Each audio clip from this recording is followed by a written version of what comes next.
Okay, h be the height of the cylinder.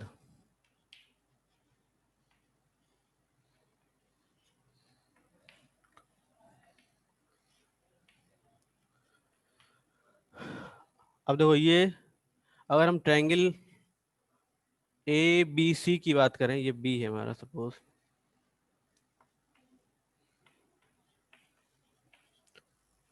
तो इसमें ये 90 डिग्री, ये बेस का काम करेगा, ये परपेंडिकुलर, ये हाइपोटेनियस, तो 2r capital R square equals H square plus 2 small R square. ये गिवन कंडीशन हो गई। मतलब इससे मैंने ये जो स्मॉल आर कैपिटल आर दिया था, इससे एक रिलेशन मिल गया। इसे मान लिया इक्वेशन नंबर 1। और एक चीज ये देखो, एच और आर ये क्या है, ये वेरिएबल्स हैं। ये कैपिटल आर हमारा कांस्टेंट है, और जहां पर भी मुझे वॉल्यूम निकालना होगा इसकी जरूरत पड़ेगी। जब इसको रखोगे तो ये कांस्टेंट हो जाएगा, और ये दोनों तो वेरिएबल है ही हैं। तो वॉल्यूम ऑफ सिलेंडर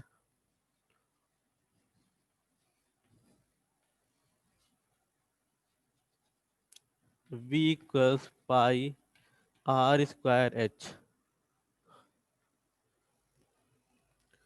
अब देखो ये यहाँ पर मैं एच को स्मॉल आर के फॉर्म में कन्वर्ट कर सकता हूँ, या आर को एच के फॉर्म में। तो बेहतर ये होगा कि हम आर को एच के फॉर्म में कन्वर्ट कर लें, क्योंकि यहाँ पे भी आर स्क्वायर आ रहा है, मुझे कुछ चेंज नहीं करना पड़ेगा। और एच को कन्वर्ट करो तो रूट में वैल्यू आएगी। बहरहाल दोनों तरह सॉल्व कर सकते हो, लेकिन मुझे बेहतर लग रहा है कि मैं आर स्क्वायर को एच के फॉर्म में कन्वर्ट कर लूँ। आर स्क्वायर, इस वैल्यू को यहाँ प्लेस कर दिया, पाई 4r² minus H square upon 4 × h। इस पाई/4 को बाहर कर लेते हैं, और इस h को मल्टीप्लिकेशन करके सिंगल फंक्शन बना लेते हैं। तो 4r² h माइनस h³।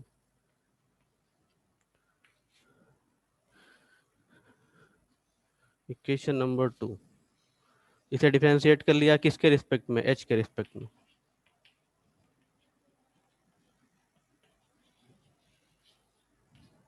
तो dv/dh दैट इज पाई/h 4r² minus 3h² for maximum और minimum volume dv/dh must be 0। इसको 0 बनना पड़ेगा, और अगर ये 0 बनाओगे तो h के टर्म में वैल्यू क्या मिलेगी मुझे, देयरफॉर डायरेक्ट लिख रहा हूँ, h equals 4r, h² equals आएगा 4r² अपान 3। तो h को लिख सकते हैं 2r/√3। और यहाँ निगेटिव साइन का कोई मतलब नहीं है, क्योंकि हाइट रिप्रेजेंट कर रहा है। एक बार इस इक्वेशन को एक बार और डिफरेंशिएट किया, किसे, थर्ड को।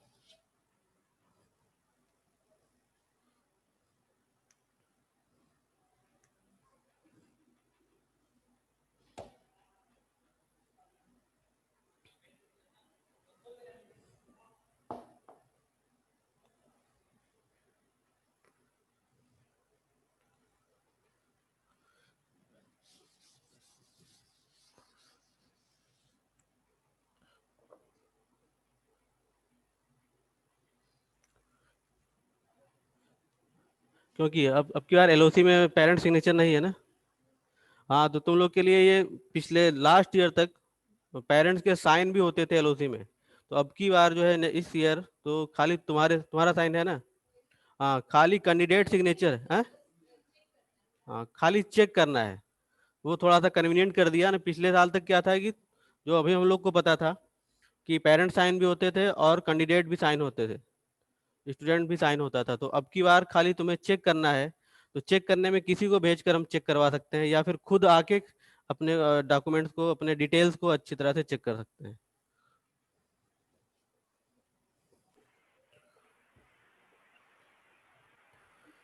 तो लो- हम लोग का साइन वहाँ पे लगा है। हाँ हाँ, बोलो क्या बोल रही हो। सर हम लोग को भी नहीं नहीं, वही मैं बता रहा हूँ कि लास्ट ईयर तक जो रूल था एलओसी चेक करने का, उसमें स्टूडेंट के भी सिग्नेचर होते थे, पेरेंट्स के, दोनों के, फादर और मदर दोनों के साइन होते थे। अब की साल थोड़ा सा ये हमको लगता है, ये जो कोरोना वगैरह चल रहा है इसलिए उसने थोड़ा रिलैक्स किया है कि साइन नहीं करना है, खाली डिटेल चेक करनी है एक बार आके। तो ये थोड़ा सा अच्छा है। तो खुद आ सकते हो, खुद आओगे तो बेहतर रहेगा, तुम्हें पता है कौन सब्जेक्ट लिया है और क्या क्या, हमारी डेट ऑफ बर्थ क्या है, नाम की स्पेलिंग, फादर्स की, पेरेंट्स की, सब चेक कर सकते हो। मतलब कोई भी सिग्नेचर वाला फंक्शन नहीं है अब की बार। तो ये थोड़ा सा सहूलियत है कि हम एक कोई भी एक आकर, पेरेंट्स भी आ सकते हैं या तुम आओ तो और बेहतर है, अपना चेक कर लो। Differentiation equation number third we gate,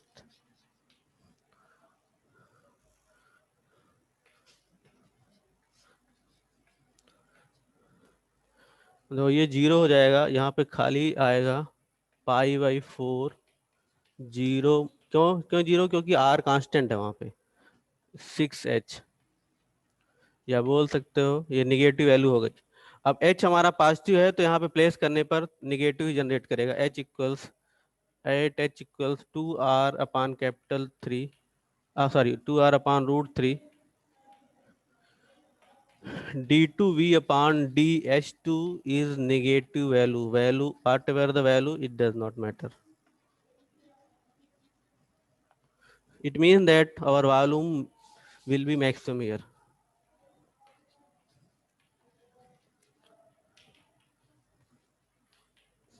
volume maximum होगा। अब दूसरी चीज है, वॉल्यूम मैक्सिमम होगा और किस पे मैक्सिमम होगा ये भी प्रूव हो गया, एट h = 2r/√3। अब उसने पूछा है कि अगर मैक्सिमम होगा तो मैक्सिमम वॉल्यूम होगा क्या, यहाँ पर h की वैल्यू प्लेस कर दी। सो v max इज π/4 ईयर 4r², और किस पे मैक्सिमम हुआ, इस पे, यहाँ पे r h की वैल्यू रखी, तो ये हो जाएगा 2r/√3, और माइनस में दिस, या एक, चलो से माइनस h³ मीन्स हो गया 8r³ अपान इसका, ये हो जाएगा 3√3।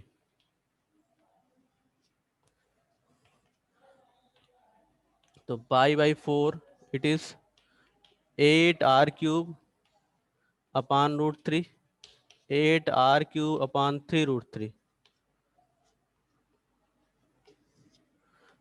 तो यहाँ मल्टीप्लाई 24 - 8 16, तो π/4 16r³ अपान 3√3, कैंसिल करोगे तो 4, तो 4/3√3 πr³।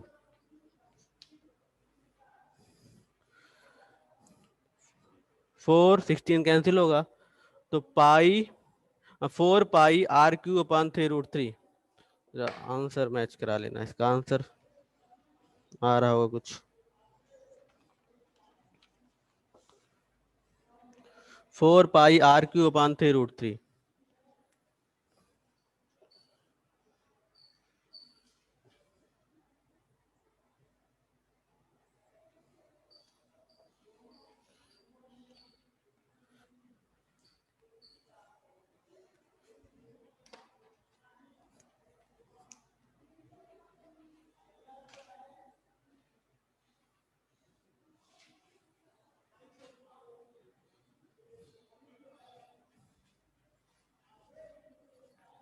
फ्रॉम टू, ये टू इक्वेशन नंबर 2 पे h की वैल्यू रिप्लेस की गई है।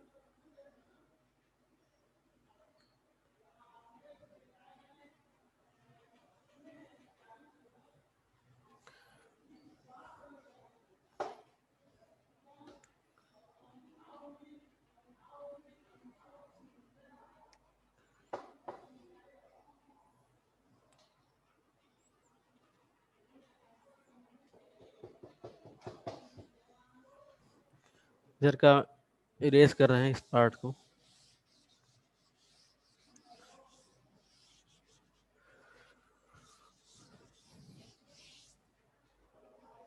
इसका लास्ट क्वेश्चन, और ये लास्ट क्वेश्चन ये सेवरल टाइम रिपीटेड क्वेश्चन है, बहुत बार पूछा गया है।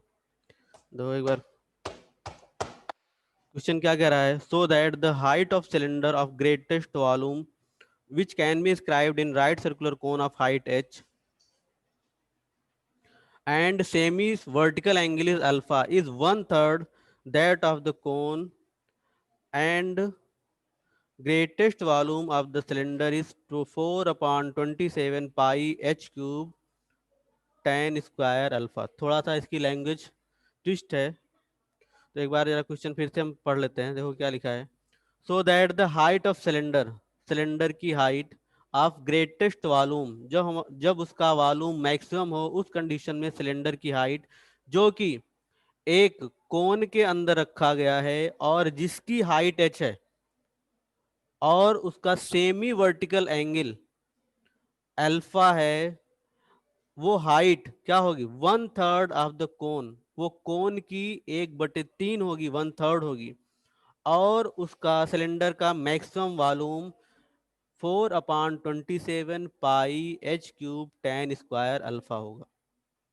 एक बार फिर से क्वेश्चन, क्वेश्चन कह रहा है कि किसी कोन के अंदर एक सिलेंडर रखा हुआ है, कोन के अंदर, और कोन की हाइट बता रखी है h, semi vertical angle alpha बन रहा है, तो उस कंडीशन में सिलेंडर की हाइट कोन की हाइट की वन थर्ड होगी, और दूसरी चीज है कि सिलेंडर का volume 4/27 pi H cube tan square alpha होगा। इतना पता करना, मतलब प्रूव भी करना है, दो चीजें प्रूव करनी है, एक हाइट के लिए प्रूव करना है और दूसरा वॉल्यूम के लिए प्रूव करना है।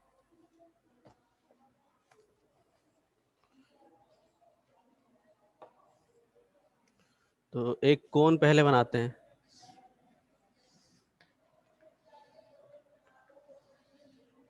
इसमें एक सिलेंडर रखा,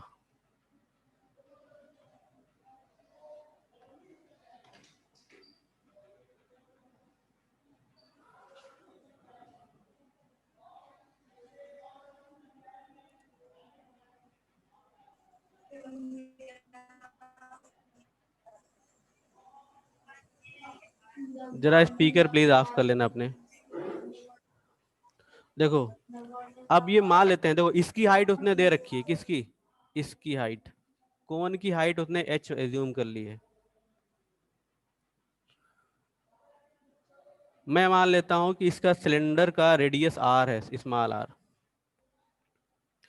और इसे भी सेमी वर्टिकल एंगल कह रहा है कि semi vertical angle is alpha here, semi vertical angle means this angle, ये अल्फा है, ये दिया है और ये दिया है, इसके बेस पे सारी वैल्यूज फाइंड आउट करनी है, इसको मैक्सिमाइज करना है।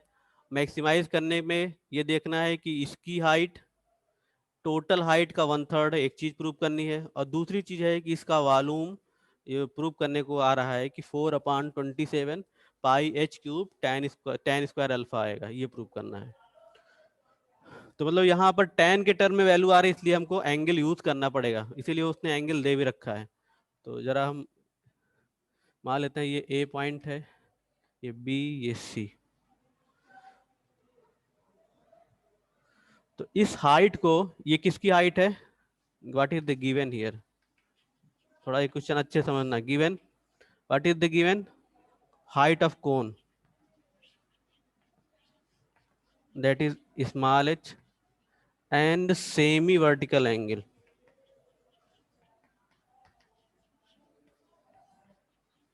it is our alpha, ये दिया हुआ है। अगर मुझे सिलेंडर की हाइट में एज्यूम कर ले रहा हूँ h हाइट है, तो यहाँ h लिख दिया है इसने, मैं इसको h डैश मान ले रहा हूँ अपने मन से।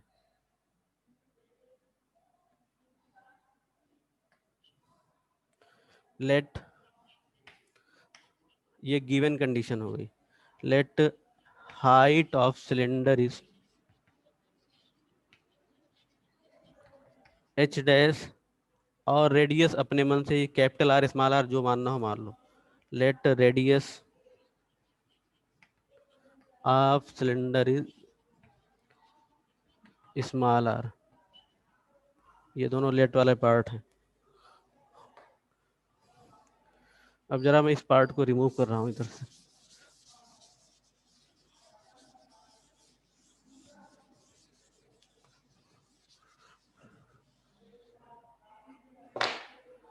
अब देखो, अगर हाइट की जरूरत पड़ेगी,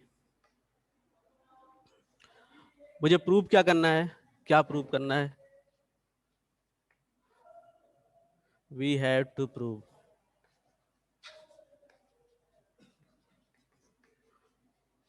h dash equals h/3. First thing, volume of cylinder equals 4/27. चलो कैपिटल एच मान लो, तो कैपिटल एच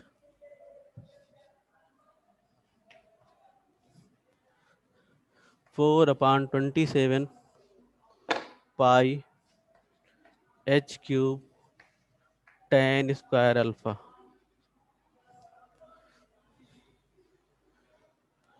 ये दो चीजें हमें प्रूव करनी, फर्स्ट दिस और सेकंड दिस।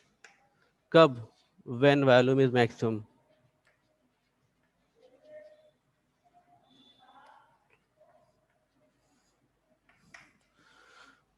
अब मैं ए बी इसे मान लेते हैं, सी था, ये डी मान लेता हूँ। अब मुझे अल्फा यूज करना है, तो यहां से अगर triangle in triangle A B C, A B D, तो देखो इसमें ये बेस का काम करेगा, परपेंडिकुलर हाइपोटेनियस। तो बेस, अब मुझे ए बी की जरूरत है, तो ए बी मीन्स बेस, और D B that is hypo perpendicular. और ये किसको रिप्रेजेंट करेगा? बेस अपान परपेंडिकुलर कॉट को रिप्रेजेंट करता है, cot alpha. What is the base here? A B, और परपेंडिकुलर हो गया R, cot alpha. So A B can be written as R cot alpha. और अगर हम कोन की हाइट देखें, हाइट ऑफ कोन, जो कि मैं स्मॉल एच से रिप्रेजेंट कर रहा हूं, equals capital H plus A B. Capital H is this height और प्लस में ए बी ये, तो कैपिटल एच हियर नहीं दिख रहा, इस वाले पार्ट को रिमूव कर सकते हैं। Yes sir.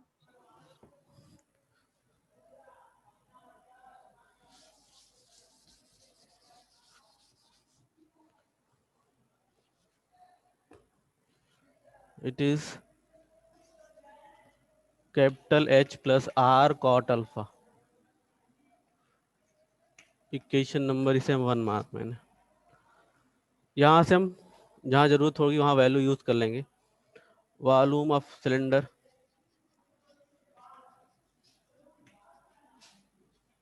ये होता है V equals pi R square, और सिलेंडर का हमने हाइट कैपिटल एच कंसिडर किया है, एच।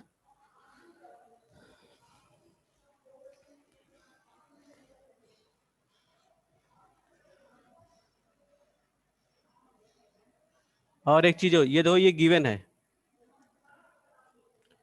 ये गिवन है, तो इसे मैं कांस्टेंट ट्रीट करूंगा, ये वेरिएबल नहीं रहेगा। वेरिएबल कौन सा है? ये वेरिएबल है और ये वेरिएबल है। और अल्फा भी घटा बढ़ा सकते हो, बढ़ेगा मतलब अल्फा, सॉरी अल्फा भी नहीं घट पड़ सकता, अल्फा भी गिवन है। तो ये और ये दो चीज कांस्टेंट हो गई, खाली इन दोनों में ये दोनों वेरिएबल है। ये भी गिवन है, ये भी गिवन है इन क्वेश्चन। तो अब मुझे यहाँ पर पाई आर स्क्वायर, और इसकी जगह मैं एच की जगह लिख सकता हूँ H minus R cot alpha in the place of H. अब ये देखो, ये भी कांस्टेंट, ये भी कांस्टेंट, वेरिएबल आर के फॉर्म में डिफरेंशिएशन कर ले जाएंगे। तो pi H R square minus R cube cot alpha. जो क्वेश्चन में गिवन होगा हमेशा, उसको मैं बोल चुका हूं कि उसे कांस्टेंट बना लेना है। तो गिवन का मतलब है कि उसको हम चेंज नहीं कर सकते। तो यहाँ पर दो चीजें दे रखी थी, differentiation with respect to R dv by dr पाई 2hr minus 3r² cot alpha for maximum और minimum v dv by dr equal 0। तो यहाँ से r की वैल्यू हम निकालना डायरेक्ट, क्या आएगी, एक r से एक r कैंसिल हो जाएगा, 2h अपान 3 cot alpha।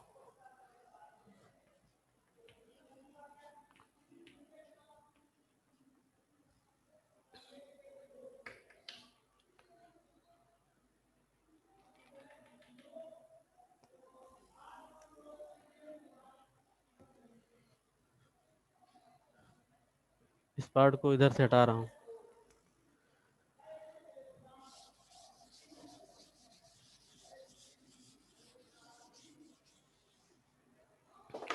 एक बार इसको सेकंड तक हो गया था मुझे लगता है, क्वेश्चन नंबर 3, इसे एक बार और डिफरेंशिएट कर लिया r के रिस्पेक्ट में।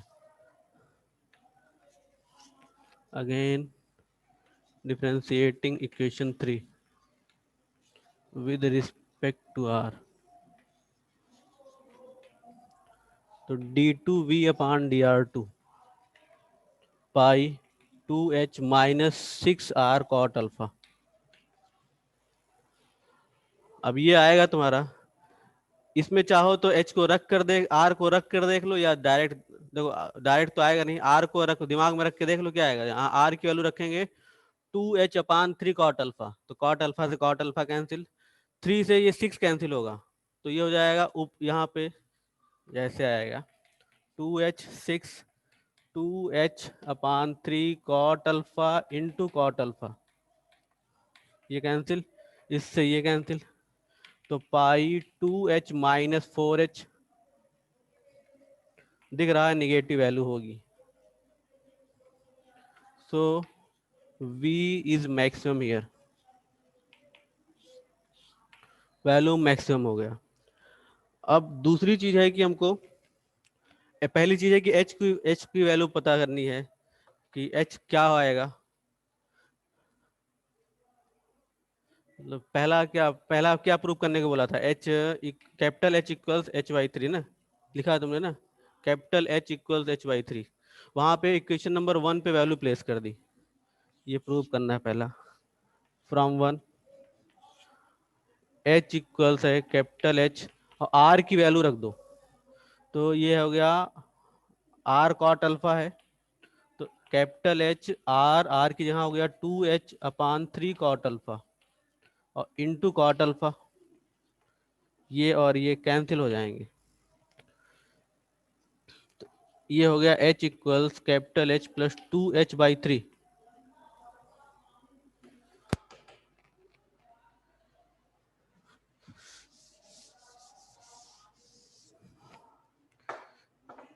H को एक साइड में ट्रांसफर कर लिया, तो H minus H/3 2H/3 sorry equals capital H। अगर वहाँ स्मॉल h लिखा हो तो इसे कैपिटल H बना देना, क्योंकि मैंने कैपिटल H बाद में चेंज कर दिया था उसका, तो ये हो गया capital H equals small h/3।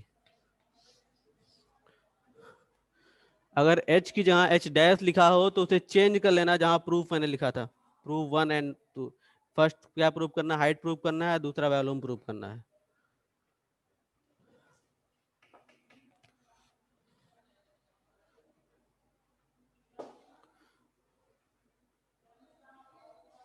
अब देखो वॉल्यूम ये है, ये यहाँ पर भी या फिर यहीं पर रख लो,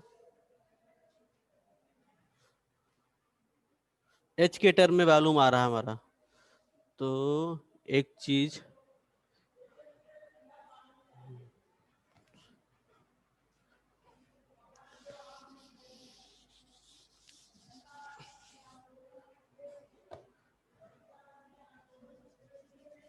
r की वैल्यू यहाँ रखी, r की वैल्यू यहाँ रखी, देखो यहाँ से v इक्वल हो जाएगा क्या जी,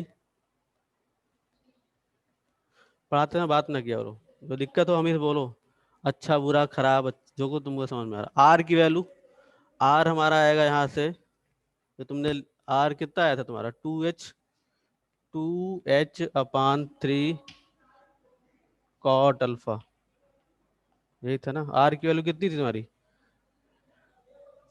एच के टर्म में वैल्यू कितनी आई थी, जरा क्वेश्चन बोलो तो पीछे। इसी क्वेश्चन में किसकी वैल्यू तुम्हारे, किसके टर्म वैल्यू निकाली है पीछे? कहाँ इसकी वैल्यू, किसकी वैल्यू, आर की वैल्यू प्लेस की थी ना, कितनी आई थी? 2h/3 कॉट अल्फा ना।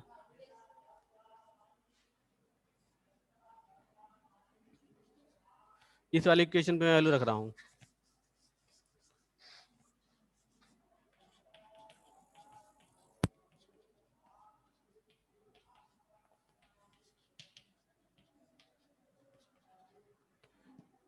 Cot alpha into cot alpha,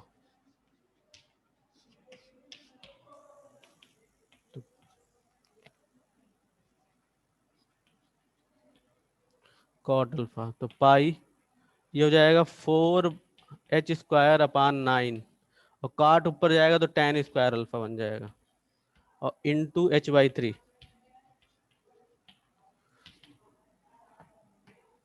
4/27 पाई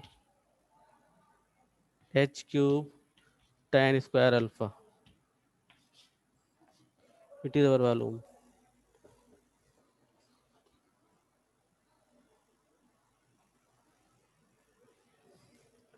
इस वाले फार्मूले, इसी में आर रखा जिस पे मैक्सिमम हो रहा था। आर हमारा क्या था? 2h/3 कॉट अल्फा, यहाँ पे रखा और यहाँ पे रखा, सिंप्लीफाई करके वैल्यू इतनी मिल जाएगी।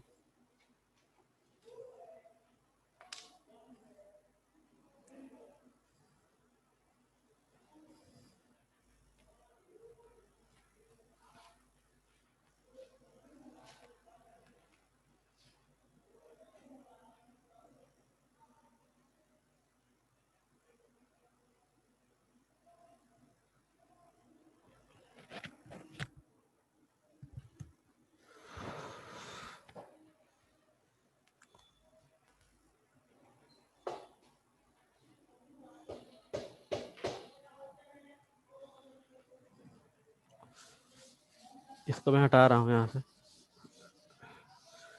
एक क्वेश्चन और है, कल से मैं नई बुक चालू करूंगा। क्वेश्चन नंबर 16 जरा समझ लो क्या है। दो क्वेश्चन नंबर जो यहाँ पे इंक्रीजिंग डिक्रीजिंग का कॉन्सेप्ट था, मैंने किससे ड्राइव किया था? वो उसको मैंने कर्व से या ग्राफिकल मेथड से ड्राइव किया था। तो उसका एक और मेथड होता है डेरिवेटिव मेथड। तो डेरिवेटिव से मैंने उसका कॉन्सेप्ट नहीं लिया था, क्योंकि डेरिवेटिव से लेने के लिए हमको मीन वैल्यू थ्योरम यूज करनी पड़ती है, और मीन वैल्यू थ्योरम की बार से हटा दिया था। तो मैंने कहा था कि कर्व ये ऐसे जाएगा तो क्या होगा, ये इस तरह का कर्व है, स्टेट बढ़ता जा रहा है तो क्या कंडीशन आएगी, मूव कर जाएगा तो क्या होगा, लाइक दैट। मतलब मैंने जो भी एक्सप्लेनेशन जो तुमको एक्सप्लेन किया था वो ग्राफ पे एक्सप्लेन किया था। उसी तरह से मैंने बताया था कि हाँ, ऐसी ऐसी कंडीशन पे इंक्रीजिंग होगा तो क्या होगा, स्टिकली होगा तो क्या होगा, डिक्रीजिंग होगा तो क्या होगा, स्टिकली डिक्रीजिंग होगा तो क्या होगा। एक मीन वैल्यू थ्योरम है, मीन वैल्यू थ्योरम कहती है, जरा स्टेटमेंट इसका।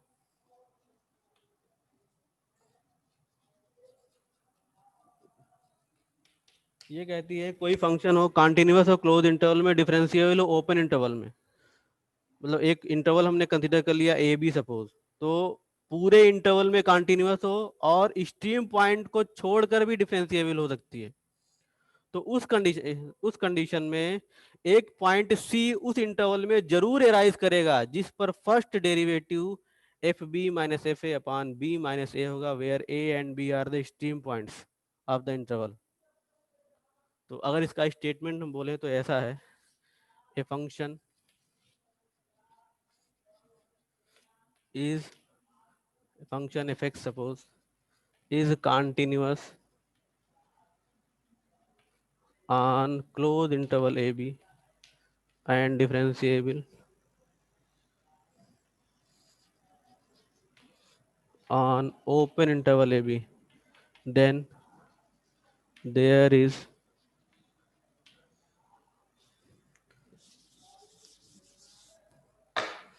a point c belong to open interval a b for which first derivative equals F B minus F A upon B minus A. ये किसका स्टेटमेंट है? Mean value theorem का। कि कोई फंक्शन हो, वो पूरे क्लोज इंटरवल लेने का मतलब है कि पूरे इंटरवल की बात कर रहा है, कंटिन्यूटी हर पॉइंट पे हो जिसमें कि एक्सट्रीम पॉइंट्स भी इन्वॉल्व हैं, डिफरेंशियबिलिटी बीच के पॉइंट पे हो, ए और बी पे नहीं होगी तब भी फंक्शन वो काम कर जाएगा। तब एक पॉइंट इस इंटरवल में बीच में होगा। अब देखो यहाँ पे वो पॉइंट कहाँ का है, ये ए और बी पॉइंट नहीं है क्योंकि डिफरेंशियबिलिटी ए और बी पे डिफाइंड नहीं है। इसके बीच का कोई पॉइंट है जिस पर फर्स्ट डेरिवेटिव एफ बी, मतलब इस पॉइंट पे फंक्शन की वैल्यू माइनस इस पॉइंट पे फंक्शन की value upon B minus A, ये पॉइंट इन दोनों का सब्ट्रैक्शन इसके इक्वल आती है। ये मीन वैल्यू थ्योरम बोलती है। और इसी थ्योरम का सहारा लेकर हम इंक्रीजिंग डिक्रीजिंग कंडीशन वेरीफाई करते हैं। तो जरा देखो,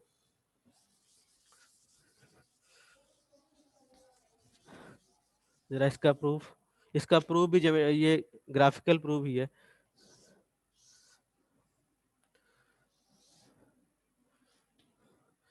अब ये पर्टिकुलर पॉइंट ले लिया है, इस पर्टिकुलर पॉइंट के जहां हम जनरल पॉइंट भी ले सकते हैं। What is the C here? C is any point of A B. हम इस सी के यहाँ एक्स बोल सकते हैं। What is the X? X may be any arbitrary point of this interval, X बोला जा सकता है। मान लेते हैं कि ये फंक्शन हमारा है y equals F X. Y equals F X लिखने का मतलब होता है कि हम कोई आर्बिट्री फंक्शन ले रहे हैं, कोई पर्टिकुलर फंक्शन की बात हम नहीं कर रहे हैं। अब ये मान लेते हैं कोई पॉइंट है, सपोज ये एक्स है, तो इस पर फंक्शन, इस पे y की वैल्यू क्या हो जाएगी? F x.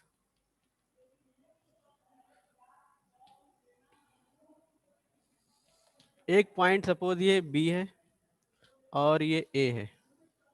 अब ये दिख रहा है यहाँ से कि a is less than b, एकदम श्योर श्योर दिख रहा है क्योंकि ये एक्स एक्सिस की पॉजिटिव डायरेक्शन मैंने ली है। y dash. अब देखो, अब इसका कोऑर्डिनेट अगर मैं देना चाहूंगा तो एक्स एक्सिस, यहाँ पर x का कोऑर्डिनेट b है, तो y कोऑर्डिनेट क्या हो जाएगा? यहाँ पर b आ जाएगा, एफ बी। इसी तरह से यहाँ पर x कोऑर्डिनेट a है, y कोऑर्डिनेट एफ ए हो जाएगा। तो एक पॉइंट ये था, इस पे मैंने एक लाइन ड्रा कर दी और इन दो पॉइंट्स को भी ऐसे मीट करा दिया। अब देखो, मुझे पता है कि अगर दो लाइन एक दूसरे के पैरेलल होती हैं तो उनके स्लोप इक्वल होते हैं, पता है। और ये भी पता है कि किसी कर्व को डिफरेंशिएट कर दो तो उसका जनरल स्लोप आ जाता है। अब देखो, ये कर्व है मेरा, इसको डिफरेंशिएट कर देंगे तो जनरल स्लोप आ जाएगा। और मैंने इस पे कोई आर्बिट्री पॉइंट एज्यूम किया। आर्बिट्री का मतलब जानते हो कि मतलब कोई भी पॉइंट हो सकता है, इट में भी, मैं पर्टिकुलर नहीं बन रहा हूँ। यहाँ पे ये थ्योरम में पर्टिकुलर फॉर्म में है। ये सी क्या, यहाँ पे सी लिख दिया तो एफ सी बन जाएगा। ये मैं एक्स लिख रहा हूँ तो एफ एक्स बन गया। अब इसको अगर डिफरेंशिएट करेंगे, इस पॉइंट, सपोज ये पॉइंट हमारा कैपिटल ए है, इसका इस पॉइंट पे फर्स्ट डेरिवेटिव क्या हो जाएगा? F dash x, slope eight point A, it is F dash x. क्योंकि फंक्शन हमारा ये था, इसको डिफरेंशिएट कर लिया तो ये कर्व पॉइंट मिल गया। और ये मान लेते हैं बी और सी पॉइंट है सपोज, तो स्लोप ऑफ बी सी क्या होगा? Line B C, class 11 chapter number 10, दो पॉइंट दिए हैं, y2 minus Y one upon x2 minus X one, तो F B minus F A upon B minus A. और हमें ये भी पता है कि दोनों एक दूसरे के पैरेलल हैं तो स्लोप इक्वल होने चाहिए। तो from that condition F dash X equals F B minus F A upon B minus A. और इंक्रीजिंग के लिए मैं क्या बोलता हूं कि फर्स्ट डेरिवेटिव हमारा जीरो या जीरो से अधिक होना चाहिए। It means F dash X हमारा greater or equal to zero होना चाहिए। अब देखो, ये वैल्यू हमारी किसके लिए? ये इंक्रीजिंग कंडीशन है।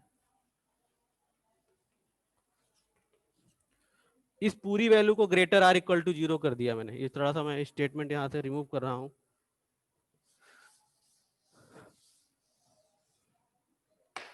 इसका मतलब क्या हो गया, F B minus F A upon B minus A greater or equal to 0। ये क्रॉस मल्टीप्लिकेशन होकर खत्म हो जाएगा। F B minus F A is greater or equal to 0।